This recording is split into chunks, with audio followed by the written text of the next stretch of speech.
Bonjour à tous.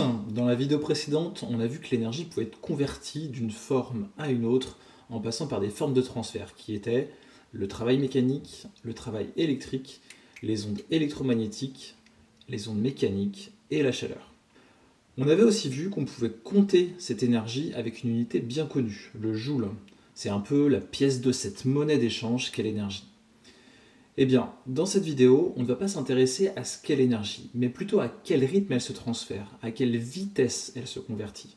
Pour ça, on a défini une nouvelle grandeur, la puissance, qu'on va mesurer en watts, en l'honneur de James Watt.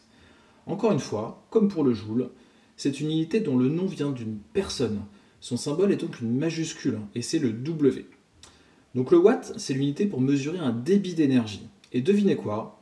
Un watt, c'est un joule par seconde. C'est tout bête. Prenons un exemple concret. Un sèche-cheveux de 2000 watts. Ça veut dire qu'il convertit 2000 joules de travail électrique chaque seconde.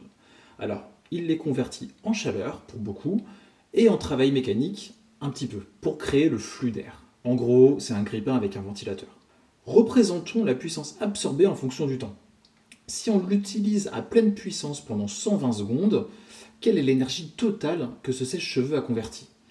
Eh bien, 2000 watts, c'est 2000 joules par seconde, donc pendant 120 secondes, il suffit juste de faire le calcul.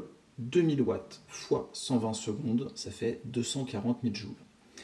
On peut donner une formule générale pour ce type d'exemple, qui est énergie égale puissance fois durée.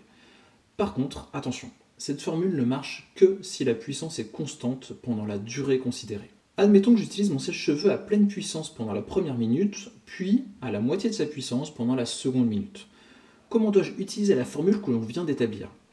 Eh bien, je suis obligé de séparer mon calcul en deux phases. L'énergie, c'est donc 2000 watts fois 60 secondes, plus 1000 watts fois 60 secondes, 180 000 joules. Bon, ok, dit comme ça semble plutôt logique. Mais il faut faire attention à chaque cas de figure. La formule énergie égale puissance fois durée ne fonctionne que sur une phase où la puissance est constante. Alors, avant de finir, j'aimerais mettre en évidence quelque chose. Dans la vidéo précédente sur l'énergie, j'ai volontairement distingué des formes réservoirs, qui sont de l'énergie au sens strict du terme, et des formes de transfert. Quand on parle de puissance, et donc de débit d'énergie, c'est qu'il y a forcément une des 5 formes de transfert qui est cachée derrière, car ce sont par elles que se font les conversions d'énergie.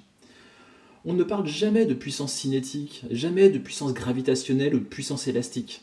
Par contre, on parle bien souvent de puissance mécanique, de puissance électrique, de puissance lumineuse ou bien encore de puissance thermique. Bref, le watt, le kilowatt, c'est vraiment l'unité de base des techniciens et ingénieurs qui s'intéressent au système de conversion d'énergie. A bientôt et n'oubliez pas de vous abonner.